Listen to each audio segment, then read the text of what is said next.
Percepat sedikit moderator. Efektifkan ke waktu. Terlihat nih ga PowerPoint-nya? Iya, terlihat. Baik, Assalamualaikum warahmatullahi wabarakatuh.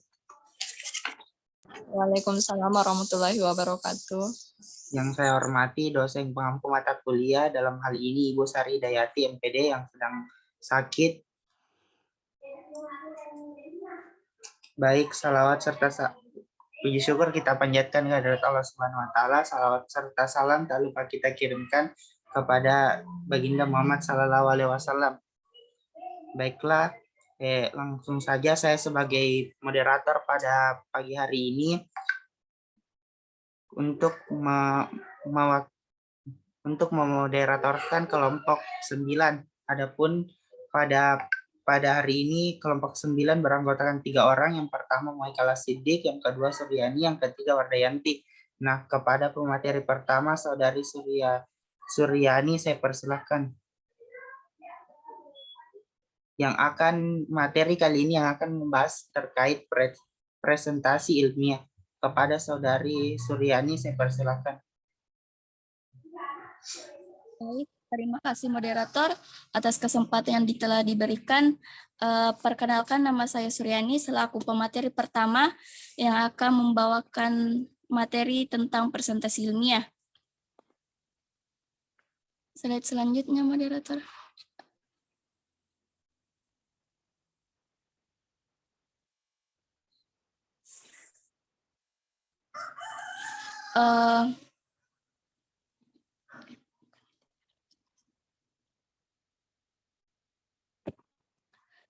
Yang pertama tadi.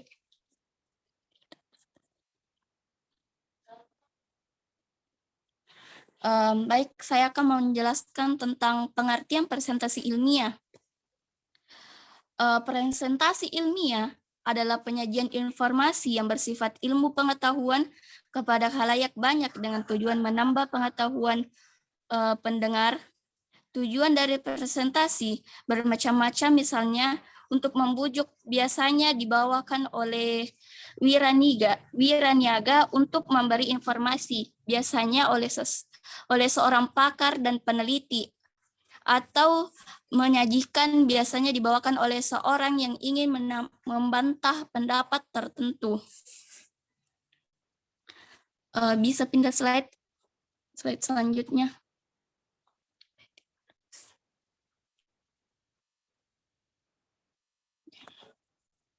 Etika presentasi ilmiah.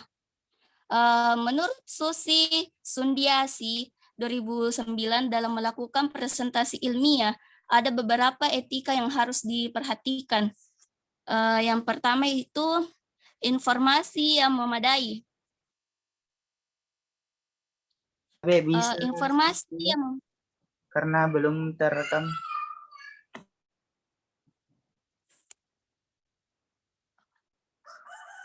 Informasi yang memadai perlu diberikan kepada peserta secara memadai,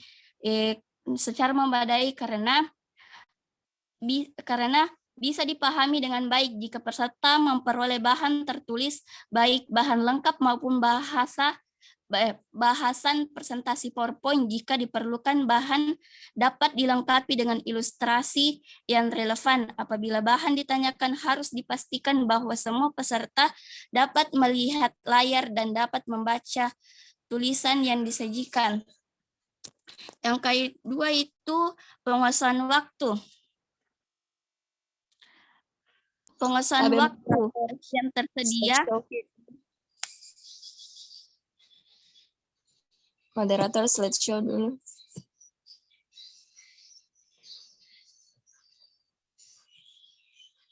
Penguasaan waktu merupakan hal yang perlu diperhatikan oleh penyaji.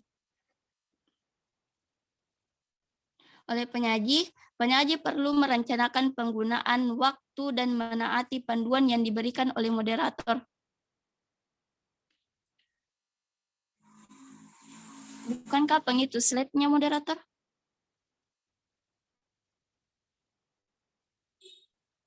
Nah, diberikan oleh moderator. Seorang penyaji adalah menempatkan diri dengan waktu yang diberikan. Kemampuan menjelaskan sesuatu dalam waktu singkat dan padat merupakan bukti kepandaian dan penguasaan materi oleh penyaji bagi mahasiswa dalam melakukan presentasi skripsi, tesis, karya ilmiah. Ada batas waktu yang harus dia taati. Yang ketiga itu menaati etika forum.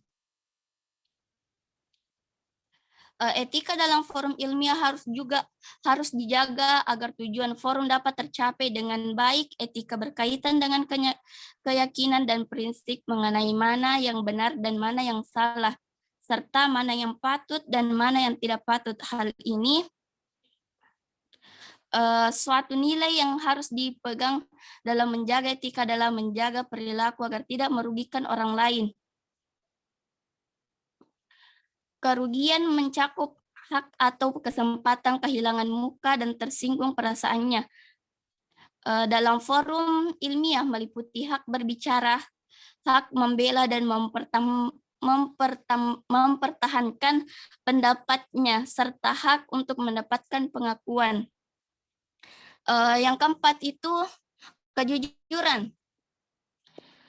Kejujuran merupakan butir etis terpenting.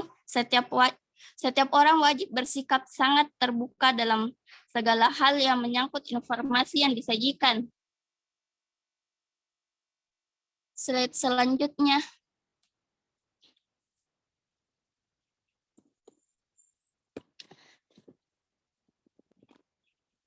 Etika bagi komponen-komponen yang mengikuti kegiatan presentasi. Yang pertama itu penyaji, yang kedua peserta, yang ketiga moderator, yang keempat notulen. Yang pertama itu adalah penyaji.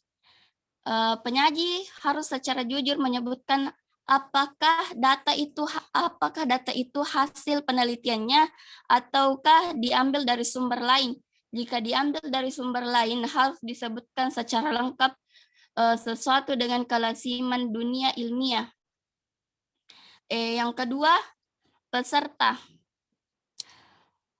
Peserta adalah sebagai pertama, setiap peserta harus jujur pada diri sendiri. Artinya, dia akan bertanya jika memang tidak tahu, akan mencari klarifikasi apabila masih bingung atau belum yakin, akan mengecek apakah pemahaman sudah benar atau belum.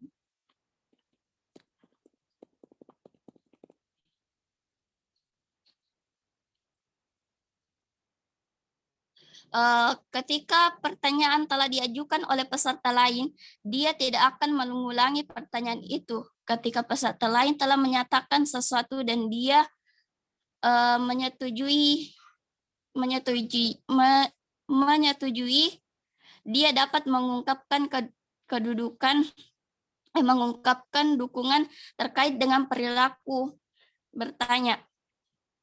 Untuk memperoleh klarifikasi atau informasi, suatu kewajiban penanya adalah menyimak jawaban dari penyaji. Akan lebih bagus jika penanya menunjukkan aspirasi positif terhadap jawaban yang akan diberikan. Apabila dengan terpaksa penanya meninggalkan ruangan sebelum jawaban diberikan, dia wajib meminta maaf dan meminta izin untuk meninggalkan ruangan. Yang ketiga itu moderator. Moderator atau sebagai pemandu. Jalannya forum ilmiah banyak ditentukan oleh moderator.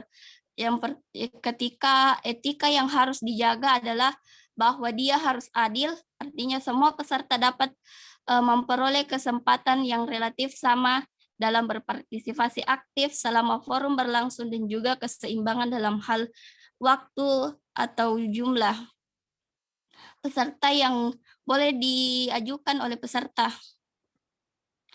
Waktu atau jumlah pertanyaan yang boleh diajukan oleh peserta harus menaati jadwal dan waktu yang telah ditentukan oleh moderator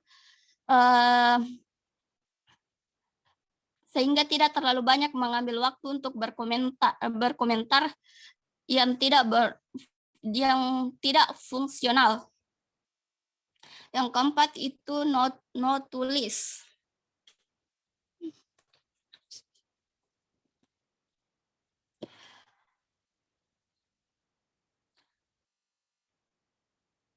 Not tulis adalah baik inti uraian penyaji, pertanyaan maupun jawaban yang perlu dicatat secara rapi oleh not tulis. Hasil catatan yang telah dicatat ringkas sebaiknya dicetak dan dibagikan minimal kepada semua orang yang terlibat dalam forum tersebut. Hal ini memberikan kesempatan bagi pemilik gagasan atau konsep untuk meluruskan jika ada hal yang kurang tepat. Selanjutnya, saya kembalikan ke moderator.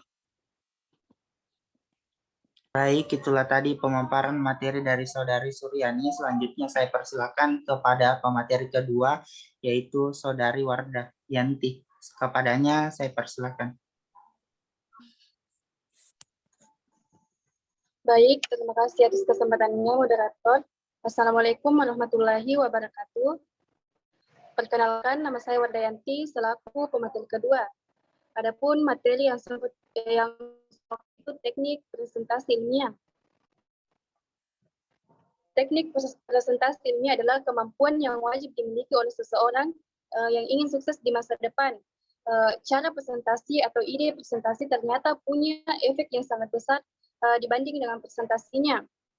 Bahkan seringkali yang kita lakukan itu sangat bagus, tetapi cara pembawaannya atau cara presentasinya biasa-biasa saja sehingga cenderung buruk untuk dilihat dan kehilangan kekuatannya dalam presentasi. Ikut beberapa teknik presentasi yang pertama itu yang perlu kita lakukan yaitu melakukan persiapan. Melakukan persiapan antara lain bahan presentasi seperti kita harus menyiapkan bahan yang ingin kita bagikan kepada audiens. Yang kedua itu menyiapkan peralatannya itu seperti laptop. Jika semua telah tersedia, maka kita akan presentasi lebih percaya diri karena tidak merasa khawatir lagi. Yang kedua itu materi presentasi. Kita harus membedakan antara materi yang dipresentasikan dengan materi yang akan dibagikan oleh audiens. Karena pada saat presentasi kita hanya menjelaskan poin-poinnya saja tanpa perlu menjelaskan keseluruhan karena akan menghabiskan waktu dan membuat audiens merasa sangat bosan. Pada saat presentasi kita harus mengusahakan datang lebih awal, jangan sampai kita datang terlambat. Yang kedua itu gunakan waktu seefisien mungkin. Yang ketiga itu gunakan pakaian yang sopan. Yang keempat itu kenali audiens atau peserta yang hadir sehingga kita lebih akrab dengan menyebut namanya dan tahu jabatannya. Selanjutnya itu bagi pandangan kita ke audiens, terutama pada pemimpin yang hadir. Yang selanjutnya itu sebisa mungkin untuk tidak membicarakan hal yang tidak perlu diketahui. Selanjutnya atur intonasi suara, jangan kebesaran, jangan juga kekecilan.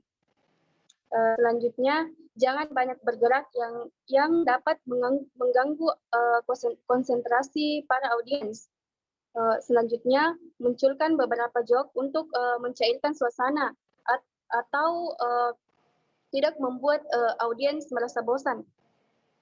Selanjutnya itu, anggap saja audiens tidak memahami materi yang kita bawa, sehingga kita dapat menarik simpati dari audiens.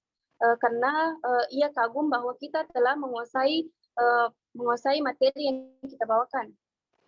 Dan selanjutnya pada saat tanya jawab kita sebisa mungkin mencatat pertanyaan tersebut dan jawablah dengan lugas. Selanjutnya itu kiat presentasi ilmiah. Beberapa kiat yang perlu kita perhatikan dalam presentasi ilmiah yaitu yang pertama menarik minat dan perhatian peserta. Kita harus menggunakan media yang menarik yang dapat berupa visual seperti gambar dan warna yang dapat membuat audiens tertarik, dan suara yang cukup keras, suara yang keras dan jelas didengar oleh audiens. Yang kedua itu mengarahkan perhatian peserta atau audiens. Kita harus mengarahkan perhatian peserta tersebut sehingga peserta tersebut tidak berfokus ke tidak berfokus kepada kita yang membawakan materi. Mempertahankan minat dan perhatian peserta. Kita harus menjaga agar suara kita tidak monoton dan menggunakan variasi media. Dalam hal ini multimedia sangat penting untuk membantu kita. Akan tetapi kita harus dapat menjaga alur presentasi yang kita bawakan agar presentasi kita dapat berfokus pada materi yang kita bawakan.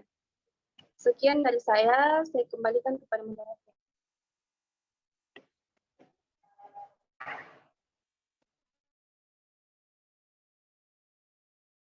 Baik, itulah tadi pemaparan materi dari Saudari Wardayanti. Selanjutnya materi terakhir yang akan dipaparkan oleh Saudara Maika Lasidi. Kepadanya saya persilakan.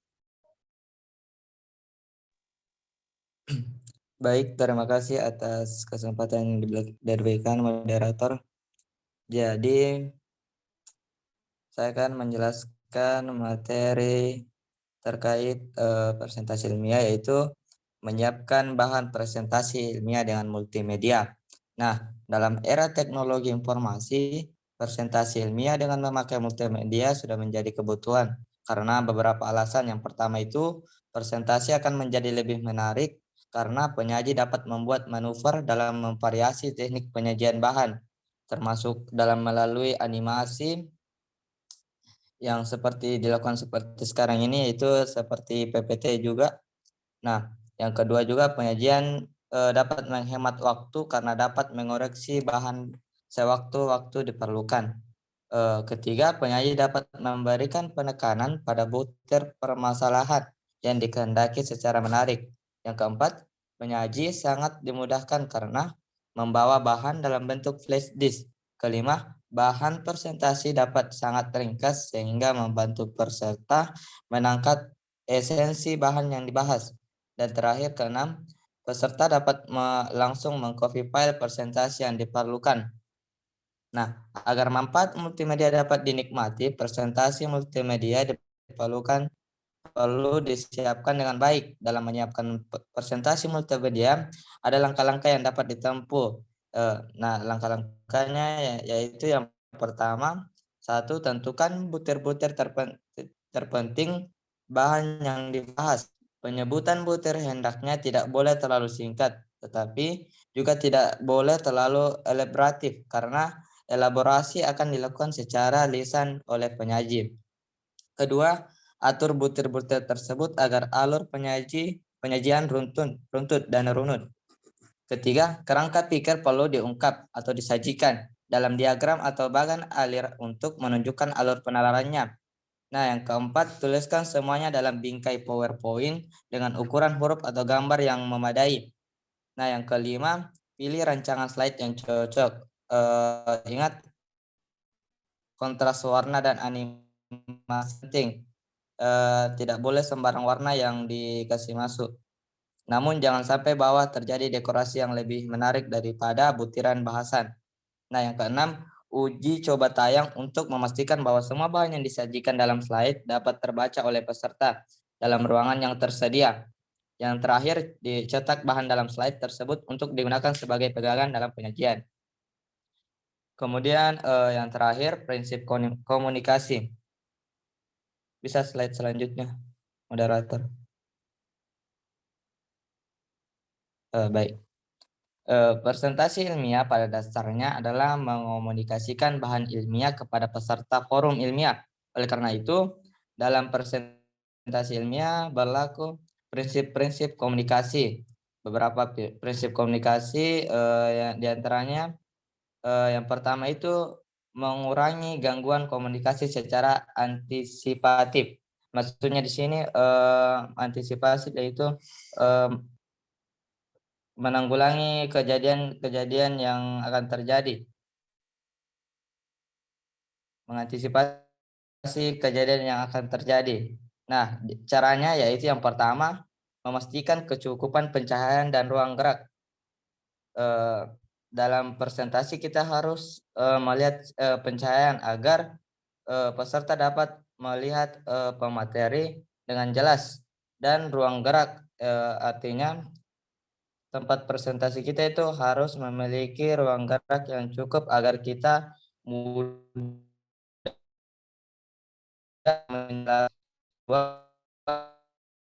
Karena tinggal 1 menit. memperhatikan tingkat kenapa moderator? Tidak, tinggal 1 menit waktunya, Sumi. Oh ya, siap. Yang kedua itu memperhatikan tingkat kapasitas peserta ketika memilih bahasa dan media. Kalau pesertanya mahasiswa, maka kita memilih bahasa yang bahasa seperti yang dilakukan selalu mahasiswa. Nah, kalau bahasa pesertanya anak-anak atau anak SD, berarti bahasanya kita memilih bahasa anak-anak seperti itu. Nah, yang ketiga, menghindari kemungkinan multitafsir ungkapan yang dipilih. Artinya multitafsir sini menghindari kemungkinan